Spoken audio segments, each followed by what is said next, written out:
Hi, my name is Maxim Reston, and I'm a voice artist and actor. I work in video games, commercials, narration, but also across all sectors of the voiceover world. You might have heard my voice in games such as Banisher's Ghosts of New Eden, Dragon Quest Monsters, The Dark Prince, Jagged Alliance 3, Call of Dragons, and a few others, or as the voice of the Dexcom G7 UK campaign for the last couple of years. I work mostly from my home studio here in London, and I'm also the proud owner of a Sontronics ARIA microphone. Why Sontronics? First of all, I'm a massive music fan, and in another life, if I had the musical ability and singing talent to do so, I would ideally be a big pop diva. But sadly, I have none of that, and I have to make do. But the fact that Sontronics test their mics with people like Paul Epworth, Flood, engineers from Abbey Road Studios, I kind of think that if it can take what they can throw at it, then it can take what I can throw at it. Um, and secondly, it's a homegrown business. I'm a big fan of supporting homegrown businesses, and these microphones are designed and developed here in the UK, which is a big factor for me. But ultimately, while those things are important, it's down to the build quality and the sound, and they're both just great. I chose the Aria because I wanted something that would be able to capture everything from the soft, tender whispers that you might need to do if you were recording a book of love poetry, for example. I wonder by my troth what thou and I did till we loved. Were we not weaned till then? To the more dynamic character voices for animation or commercials or video games. There is nothing to be afraid of. Come on, let's go inside. But also the really extreme effort sounds that you might have to make if you were hacking an orc to bits with a really heavy axe, for example. This is designed specifically for vocals. It's a cardioid condenser valve mic. It just produces this really rich, velvety sound with incredible bass, which, as somebody with a naturally deep voice, is very, very important for me. It's important that there's no compromise between what I hear in my head when I read the words on the page and what the client receives when they get the files at the end of the day.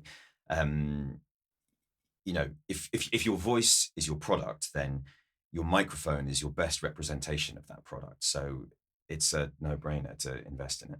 So here we are. This is my recording space where it all happens. I like to use an overhead stand because it gives me the freedom to express myself. But what I love about this mic, the Aria, is that it's a cardioid mic, which means that it's exceptionally good at just cutting out all of the background noise that you don't want, especially in London. Builders outside, airplanes, kids, and the dog. It just doesn't pick up any of that. And so being able to run a session with clients, a long session especially, where you don't have to worry about disturbance, is an absolute godsend. And I often get comments from clients and engineers about how clean the feed is for a home studio. And I think that is because of the mic. When did I get started in voice work? I did it like on and off as a side hustle for a little while I was working as an actor and running a theatre company up to COVID. And then when COVID hit, that was a big shock, as it was for everyone. And I realized that this was going to be a lifeline during that time. So I just put all my efforts into developing voiceover as a business, building up my portfolio, firstly on pay-to-play sites, doing a lot of corporate work, and gradually building up enough credits to approach more people. And then I kind of got lucky in that I did an audition for an untitled video game, which I got the part for, and it turned out to be a game called Mortal Shell, which was then nominated for Best Debut Game at the Game Awards in 2020. And that was a big moment for me because I realized that I was doing work that resonated with people. And so I just thought, why not give this a shot? Favorite project? Yeah, I mean, all of them. It's really important to treat every project like it's your favorite project while you're working on it, because it's somebody else's baby and you need to do the best possible job for that particular client at that particular time if you want longevity in this industry. Whether that's doing a documentary that has a positive social impact or work for a charity, that's fantastic. But equally, like, I love doing silly voices to make people laugh. So, that's brilliant as well. Um, right now, I'm going to say Locomotive by Robust Games because it's just come out. It's on Nintendo Switch and Steam.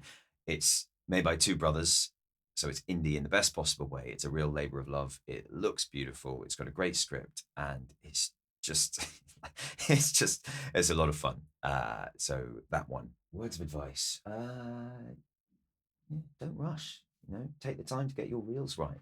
Choose pieces that work for you so that when you approach people, you have absolute faith in what you're offering because you might only get one shot. Um, Make sure your performance skills are in shape, obviously, but also your studio ability, your technical knowledge, software is really important. And choose a mic that works for you.